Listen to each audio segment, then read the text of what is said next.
तो आइएगा बेटा, हम लोगों ने कल एंगल पढ़ा था। एक्चुअली मैं तुम्हें एक बार से बस 10 सेकंड में ब्रीफ कर दूं। फंडामेंटल फिजिकल क्वांटिटीज जो थी बेटा वो 7 थी। उसके अलावा 2 सप्लीमेंट्री फिजिकल क्वांटिटीज या यूनिट्स थी। और सप्लीमेंट्री यूनिट्स में आप जाते हैं तो first was angle and the second was solid angle. हमने कल एंगल पढ़ा। एंगल का आपको पता है कि एंगल का यूनिट आम बोलचाल में या हम जो नॉर्मल लाइफ में यूज करते हैं वो डिग्री है, लेकिन एसआई यूनिट इसका जो होता है वो रेडियन होता है। इसलिए हमने उसको रेडियन में कन्वर्ट किया था कि how to convert degree into radian and radian into degree. Clear? इतनी बात हो गई थी, है ना बेटा? चलिए अब हम इसमें आते हैं कि जैसे कल हमने जो कन्वर्ट किए थे तो वो कन्वर्जन थोड़े से सिंपल थे। क्या? मैं रिपीट करता हूं, डिग्री को रेडियन में, रेडियन को डिग्री में। लेकिन तुम्हारे मन में एक बात आएगी, सर अगर एंगल सेकंड्स में दे दिया जाए, आर्क सेकंड्स जो था, या एंगल को मिनट्स में दे दिया जाए तब कैसे जाए? तो कुछ कैलकुलेशन, और तुम्हारे एनसीईआरटी के पास जो आपका पहली किताब है उसके इस चैप्टर में आप देखेंगे जो सॉल्व एग्जाम्पल है और फिर अनसॉल्व में आपको एक कन्वर्जन पे सवाल दे रखे हैं। तो अब मैं इसको ले जाऊंगा कि कन्वर्जन हम ऐसे ले जाते हैं कि मिनट्स को या सेकंड्स को कैसे रेडियन में लाए। क्लियर? तो अब आप फिर क्वेश्चन ही ले लेता हूं मैं, आप आइएगा। कन्वर्ट फॉलोइंग साथ में लिख लेंगे तो हमारा थोड़ा टाइम बच जाएगा। कन्वर्ट फॉलोइंग, और मैं ऐसा करूंगा, क्वेश्चन जरूर कन्वर्ट फॉलोइंग डाल रहा हूं। इसके अंदर 2-3 पार्ट लेंगे, लेकिन हर पार्ट को हम सॉल्व करते चलते हैं।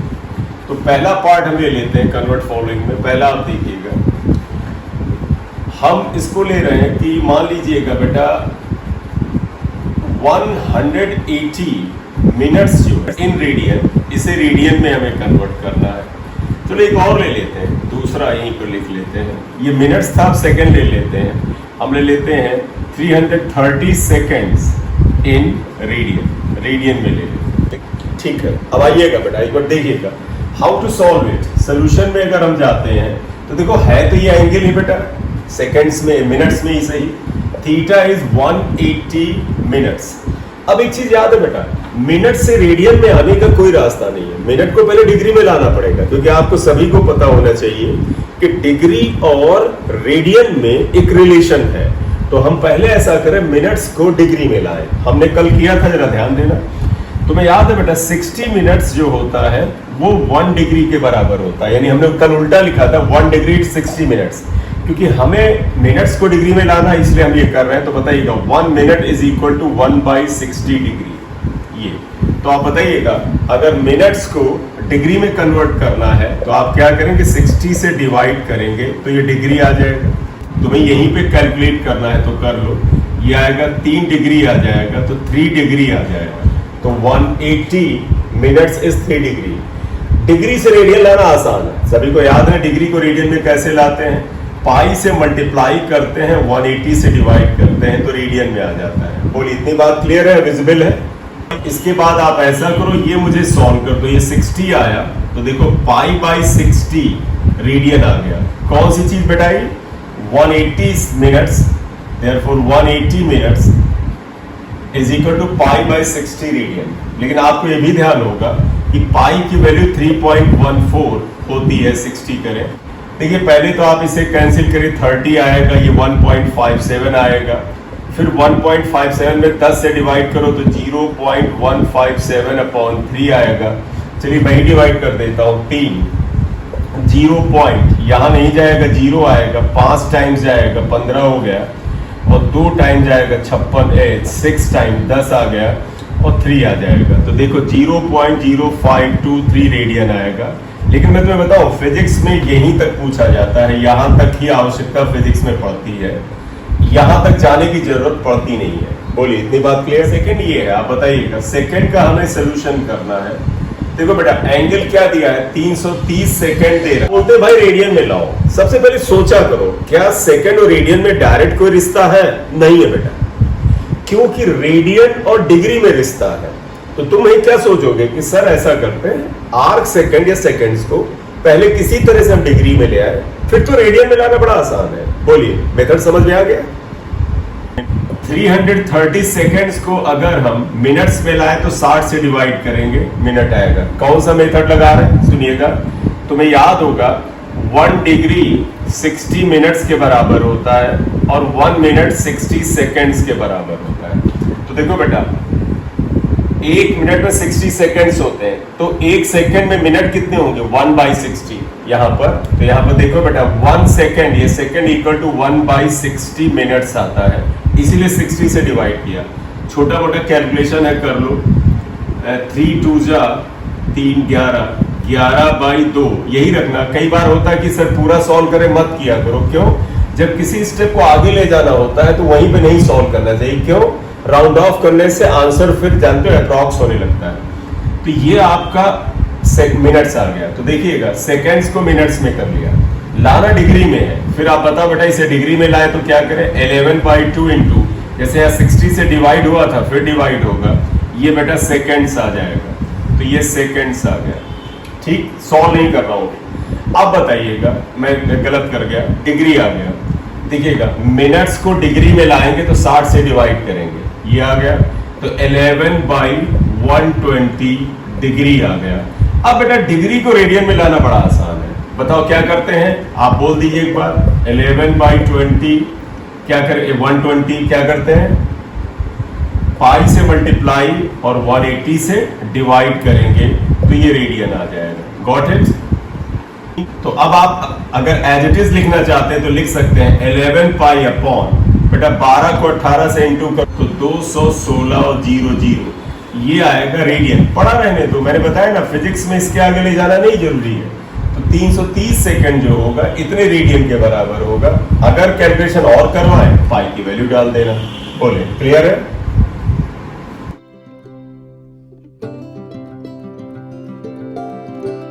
मैं फिर से आपसे एक बार रिपीट कर दूं, हम लोग बेटा पढ़ रहे हैं सप्लीमेंट्री यूनिट्स, और कल हमने बताया था there are 2 supplementary units, 2 supplementary units हैं। पहला क्या था, बोलो बेटा? प्लेन एंगल, बिल्कुल सही, नॉर्मली हम एंगल कहते हैं। The second was solid. इसका इस्तेमाल असल में 12th में एक चैप्टर आएगा इलेक्ट्रोस्टैट्स में, गॉस थ्योरम, वहां पर इसका तगड़ा इस्तेमाल है। उसके अलावा शायद 11th में इसका बिल्कुल ना के बराबर इस्तेमाल है, लेकिन सवाल तो बना सकते हैं मिला के।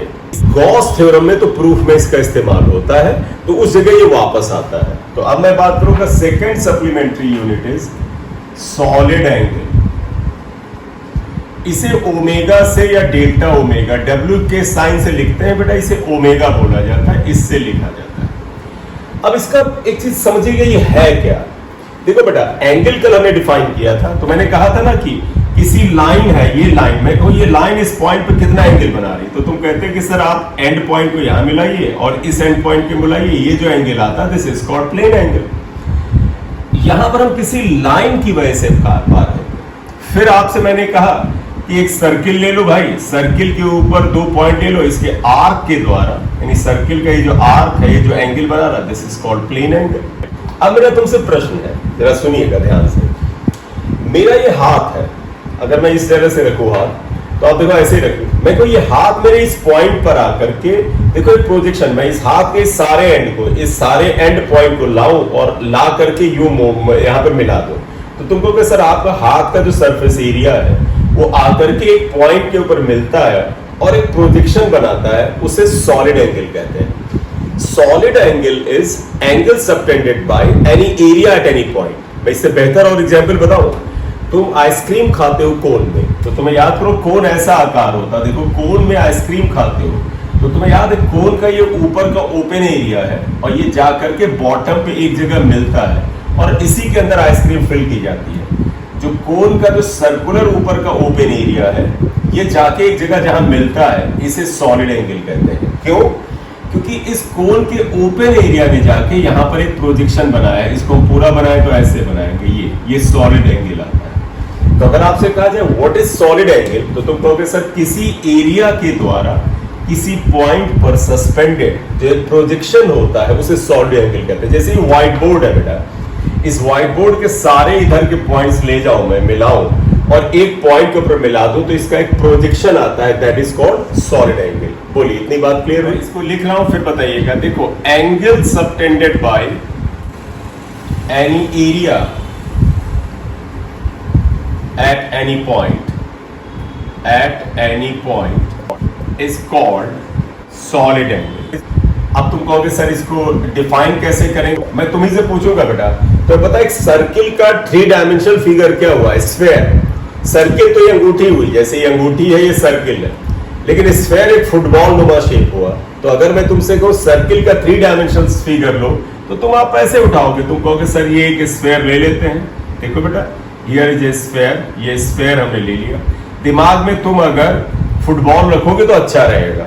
अब तुम्हें याद है बेटा, फुटबॉल के ऊपर व्हाइट या ब्लैक पैचेस होते हैं। तो तुम इमेजिन करो कि एक फुटबॉल है, इसके ऊपर पैचेस लगे हुए हैं जिससे कि उसको एक गोला का आकार दिया गया है। इस फुटबॉल के ऊपर एक पैच तुम अपने दिमाग में इमेजिन कर लो, कह दो सर एक ये पैच है। अगर आप फुटबॉल के, समझिएगा बेटा, एक फुटबॉल स्फेयर है, उसके ऊपर एक पैच आपने लिया, वो कुछ एरिया घेरता है। आप इसको ले जाएं और सेंटर पर इसके कुछ मिलाएं, हर पॉइंट को। देखो, ये बाहर का पॉइंट, ये पॉइंट सब मिलाएं, तो ये जो छोटा सा सरफेस एरिया है इस स्फेयर के ऊपर, इसका अगर एरिया डेल्टा ए ले लेते हैं हम, डेल्टा ए ले लें, ये रेडियस आर ले लें, तो यहां पर ये जो एंगल बनाता है, ये एंगल लाइन नहीं बेटा, एक तरह से प्रोजेक्शन टाइप का आता है। This is called solid angle. इसे हम सॉलिड एंगल कहते हैं, डेल्टा ओमेगा से लिखते हैं। सिंबल आपका मन हो सर ओमेगा लिखना चाहे ओमेगा लिख लो, हम डेल्टा ओमेगा लिख रहे हैं। सेंटर ओ है, रेडियस आर है। बोलिए, ये बात क्लियर है? Here in this sphere, we have taken a surface area delta A.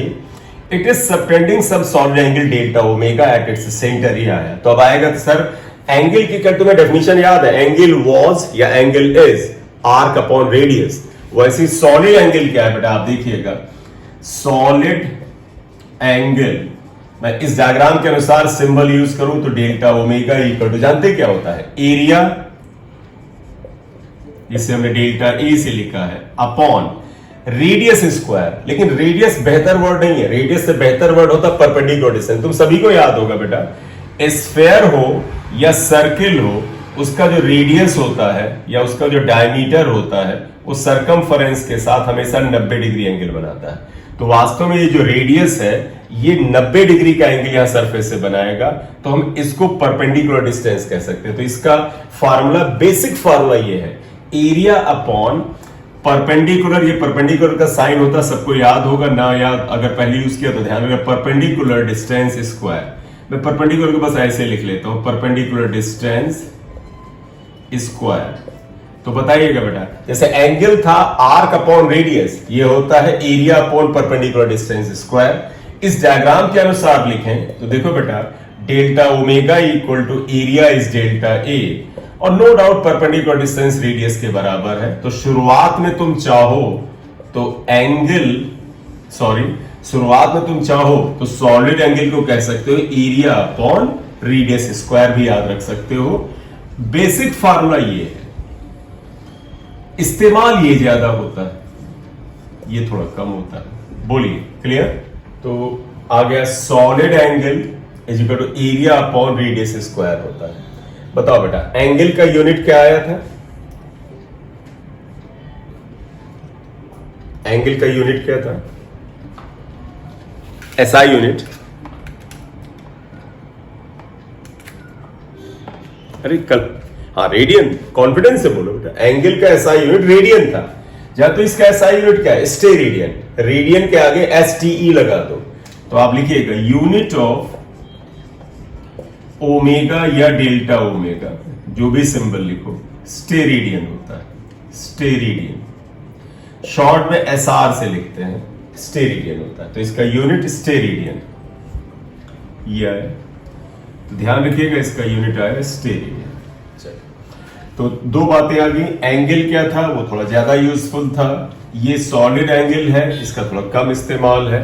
तो मन में एक बात आएगी कि सॉलिड एंगल और एंगल में रिलेशन क्या हो सकता है, तो वो तुम्हारे कोर्स में इतना नहीं रहता है, लेकिन मैं तुम्हें बता देता हूं क्या होता है इनके बीच में रिलेशन क्या है, वो मैं तुम्हें बता देता हूं। बताइएगा, डायमेंशनल फार्मूला मैंने बताया था ना आगे बेटा, डायमेंशनल फार्मूला को हम शॉर्ट में डीएफ से लेंगे, क्योंकि बार बार डायमेंशनल फार्मूला नहीं लिखना चाहेंगे। देखो dimensional formula of delta omega क्या आएगा, आप सभी बताओ बेटा, अगर मुझे निकालना हो तो हम कैसे जाएंगे। तो पता है डेल्टा ओमेगा इक्वल टू होता है एरिया अपॉन रेडियस स्क्वायर। तो बताओ बेटा ओमेगा का डायमेंशन क्या हो जाएगा, therefore dimensional formula of delta omega, area बेटा, area is metre square, metre है तो लेंथ ना, लेंथ का डायमेंशन एल होता है, और क्योंकि एरिया में एल स्क्वायर हम लिख सकते हैं क्योंकि मीटर स्क्वायर है। रेडियस जो है ये भी डिस्टेंस है, एल स्क्वायर आएगा। क्या डायमेंशन को लेके जो यहां बात बता रहा हूं किसी को प्रॉब्लम तो नहीं बेटा, बोले बेटा। डायमेंशन लिखने का मैं तरीका एक बार फिर से बता दूं। डायमेंशन में हम लोग जानते क्या करते हैं, डायमेंशन में हम लोग मास को कैपिटल एम से लिखते हैं, और जो दूरियां होती हैं लेंथ है उसको कैपिटल एल से लिखते हैं। एरिया का यूनिट होता है मीटर स्क्वायर, यानी एल स्क्वायर लिख देंगे, और रेडियस तो एल स्क्वायर होगा ही, यहां पर ये आएगा। तो अगर आप इन दोनों को कैंसिल कर दें ये, तो देखिएगा डायमेंशनल फार्मूला क्या हो जाएगा, dimensional formula of delta omega L की पावर 0 आ गया। इसका मतलब बेटा सॉलिड एंगल भी डायमेंशनलेस क्वांटिटी है, क्योंकि किसी की पावर 0 हो इसका मतलब वो डायमेंशनलेस है। तो आप लिखोगे hence solid angle delta omega is dimensionless, dimensionless, ये डायमेंशनलेस है। बताओ बेटा क्या ये यूनिटलेस भी था, नहीं, इसका यूनिट स्टेरेडियन था। ऑल्दो आप लिखोगे although it is not unitless, ये यूनिटलेस नहीं है। क्यों? क्योंकि इसका यूनिट स्टेरेडियन है। क्लियर बात है? बताओ अगर तुम्हें एक्सेल करना है, कंपटीशन पास करना है और कंपटीशन में कॉन्फिडेंस बिल्डअप करना है, तो कुछ याद मत करना। फिजिक्स याद मेमोरी से चलता नहीं है, सिर्फ अंडरस्टैंडिंग। तो बड़ा क्लियर होना चाहिए। सर ये डायमेंशनलेस है, निकाल के देख ले भाई। एरिया का dimension L square, R square L square, dimensionless आ गया। पावर 0 का मतलब डायमेंशनलेस। यूनिटलेस वो तो तुमने अभी पढ़ा भैया, इसका यूनिट तो स्टेरेडियन है, तो यूनिटलेस कहां है? तो ये यूनिटलेस नहीं है। कल वाली बात पे वापस आ जाओ, याद करो एंगल में भी यही आया था, एंगल डायमेंशनलेस आया था लेकिन उसका यूनिट रेडियन था। तो अब एक बड़ा इंपॉर्टेंट पॉइंट यहां उठा रहा हूं, सुनिएगा। डायमेंशनलेस क्वांटिटीज मे और मे नॉट बी यूनिटलेस, मतलब जिन क्वांटिटी का डायमेंशन नहीं होता है उनका यूनिट हो भी सकता है। जैसे अभी हमने निकाला स्टेरेडियन इसका यूनिट है, लेकिन बहुत सी जगह नहीं भी होता है। जैसे मैं तुम्हें बताऊं, तुमने क्लास 10 में भी पढ़ा होगा refractive index of any transparent medium. तो तुम्हें पता रिफ्रैक्टिव इंडेक्स डायमेंशनलेस भी है और बेटा उसका यूनिट भी नहीं होता है। इसी तरह मैं तुम्हें बताऊं रिलेटिव डेंसिटी डायमेंशनलेस भी है, यूनिटलेस भी है। तो बहुत सी क्वांटिटी हैं जो डायमेंशनलेस भी हैं, यूनिटलेस भी हैं, लेकिन सॉलिड एंगल और एंगल डायमेंशनलेस तो है लेकिन ये यूनिटलेस नहीं है। तो मैं स्टेटमेंट लिखूंगा, आपत्ति हो दर्ज कराइएगा। डायमेंशनलेस क्वांटिटीज मे और मे नॉट बी यूनिटलेस, मतलब डायमेंशनलेस क्वांटिटी यूनिटलेस हो भी सकती है और मे नॉट बी, नहीं भी हो सकती है। ऑल्दो यूनिटलेस क्वांटिटीज, बेटा unitless quantities must be dimensionless, मतलब यूनिटलेस क्वांटिटीज जो है वो निश्चित रूप से डायमेंशनलेस होती है। ठीक है, तो इसे एक बार दिमाग में रख लो, और जब भी इसकी बात करने की आए बात तो आप एंगल या सॉलिड एंगल से रिलेट करिएगा। I am repeating, dimensionless quantities may और मे नॉट बी यूनिटलेस। देखो ये डायमेंशनलेस है लेकिन यूनिटलेस नहीं है, लेकिन बहुत सी जगह डायमेंशनलेस यूनिटलेस भी होंगी। तो इसीलिए मे और मे नॉट बी हो भी सकती हैं, जैसे यहां पर है, नहीं भी हो सकती हैं। ऑल्दो यूनिटलेस, बेटा समझ लेना, अगर किसी क्वांटिटी का यूनिट होता ही नहीं है, तुम्हें बताया जाए ये क्वांटिटी है और तुम्हें कहा जाए यार इसकी यूनिट नहीं है, तो तुम कह सकते हो फिर डायमेंशन भी नहीं होने वाली है। तो यूनिट नहीं तो डायमेंशन नहीं, बोले क्लियर है बात?